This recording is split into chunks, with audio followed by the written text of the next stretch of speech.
Classical Liberalism. Introduction. In this study session, we will discuss a tradition of political ideas known as classical liberalism. The study session is divided into two sections. Section 1 discusses the historical development of classical liberalism, and Section 2 discusses its central or important principles. When you have studied this session, you should be able to define and use correctly the keywords printed in bold letters. Trace the historical development of classical liberalism in medieval England, and highlights the central principles of classical liberalism. Liberalism refers to those set of ideas and policies that have as their common aim greater freedom or liberty for individual men. Liberals all over the world support policies that permit the free expression of individual personality because they believe that expression is valuable not only to the individual but also to the society. Classical liberalism refers to that version of liberalism that was first developed in England in the medieval period. It is to be distinguished from modern or neoclassical liberalism, which is largely a phenomenon of the 19th and 20th century. While classical liberalism started in the medieval period, modern liberalism started in the 19th century. As already pointed out, classical liberalism developed in medieval England. During this period, men suffered under the dictatorship of absolute monarchy and the church. Men lost faith in their own abilities and looked heavenward to God for the solution to the many problems of human existence. Gradually, however, the use of scientific methods to make improvements in man's material existence led people to begin to develop confidence in their ability to solve many problems which they had previously borne with little complaints. People began to conclude that if technological problems could be solved through the use of human reason, the same could be done with social and political problems. They began to attack monarchical government and the church as institutions which prevented the development of man's ability and abused human dignity. In particular, liberals argue that government was bad if it was given too much power, and therefore that the less power of the government, the better. The revolution, which took place in England in 1688, otherwise called the Glorious Revolution, was the first liberal revolution in human history. The Glorious Revolution was the end product of a long struggle between the king and parliament for dominance in England. The reigning monarch in this period, King James II, who was a Catholic, exercised absolute powers in spite of protests from the parliament and a number of nobles. In June 1687, a group of English nobles sent an invitation to King William of Orange, the ruler of Holland and husband of Mary Stuart, daughter of James II, to rescue England from the tyranny of King James II. William accepted the invitation and came to England with a small army.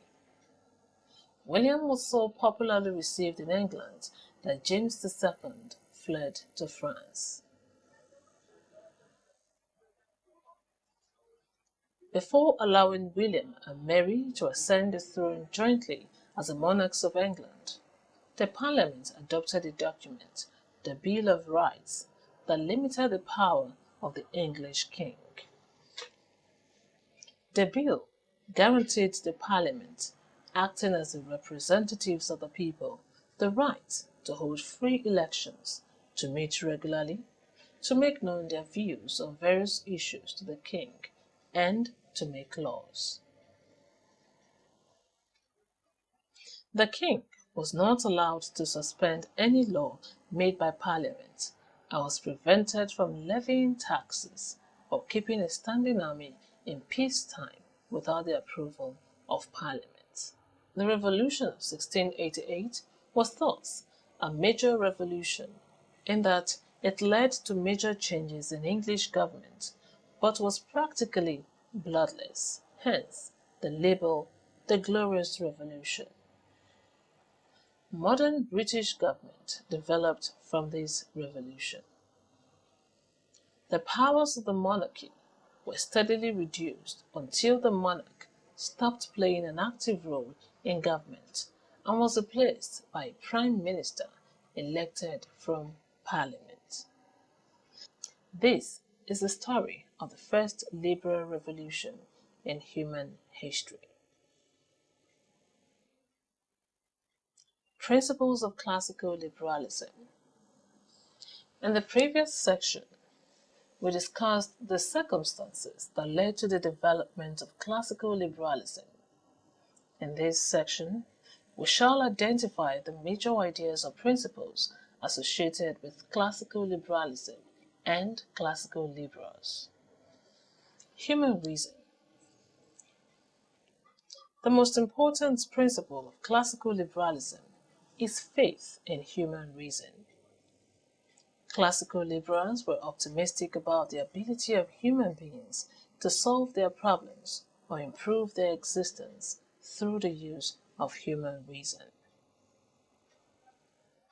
Natural laws. Classical liberals believed that just as there were scientific laws, so also there were certain rules of nature governing human conduct that could be discovered through the use of human reason and utilized to improve human existence. These rules were called natural law. Natural rights and liberties. Classical liberals argued that natural law guaranteed to each individual certain rights that could not be legally taken away without due process of law. John Locke, history's leading classical liberal, identified three of these rights, namely the rights to life, liberty, and property. The principle of individual equality was very important in classical liberalism. Classical liberals argued that no individual is more human than the next or had greater claim on life, liberty, and property than anyone else. The argument here was not that all people were equal in all ways. Classical liberals recognized that people could differ in intelligence, physical ability, and so on.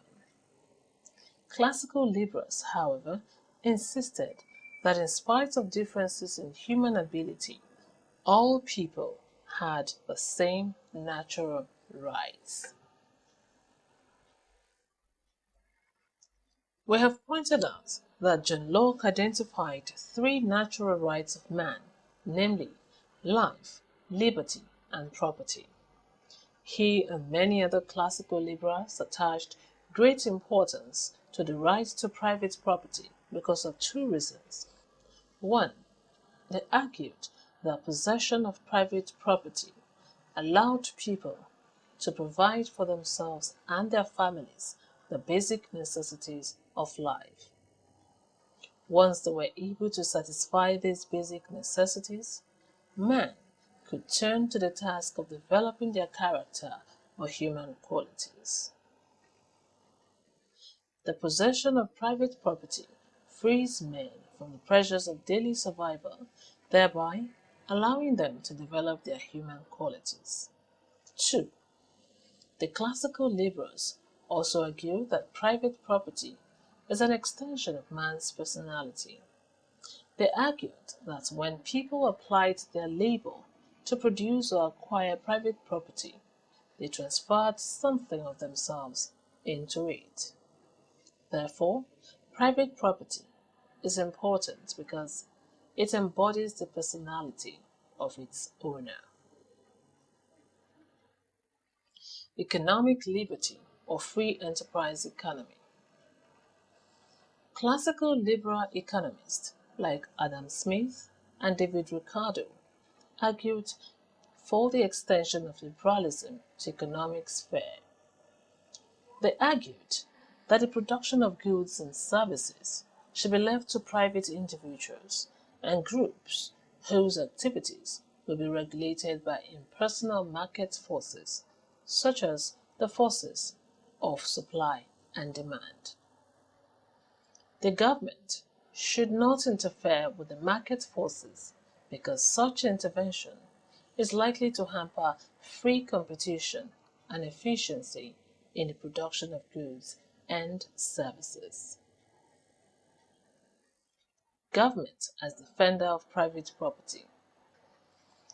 In line with the importance which they attached to private property, classical liberals argue that a primary function of government was to defend or protect men's right to private property.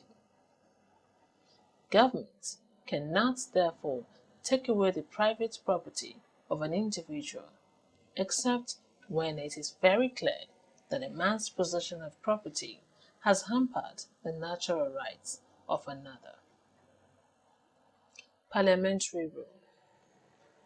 Classical liberals argue that people should be governed by parliament elected by citizens who owned property and were therefore free from the ordinary pressures of survival.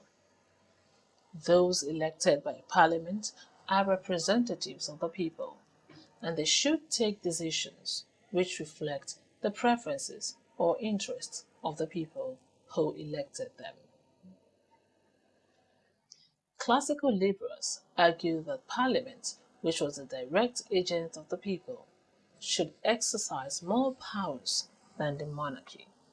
Indeed, they argue that the Parliament should decide on policies, while the monarch should execute or carry out the directives or policies of Parliament. Right of rebellion. Classical liberals argue that government should never become more powerful than the people it serves.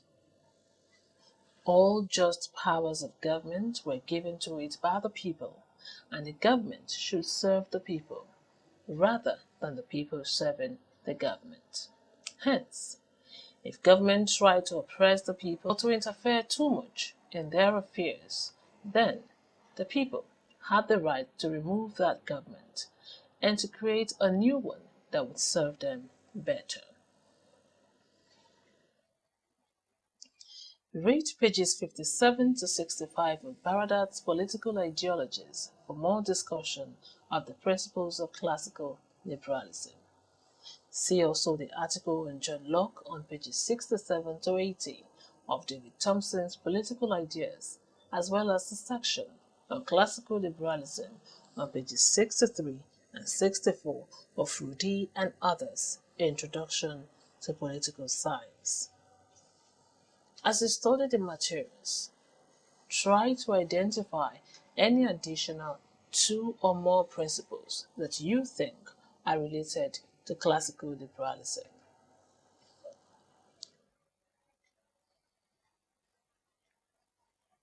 Study Session Summary. Classical liberalism developed in medieval England and achieved a major success in 1688 when the Glorious Revolution put an end to monarchical absolutism in England.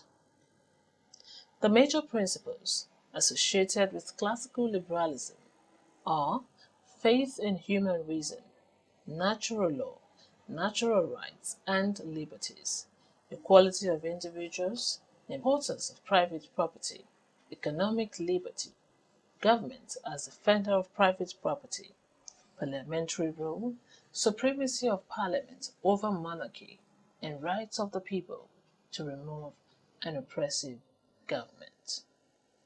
We have now come to the end of study session 5. Thank you for listening.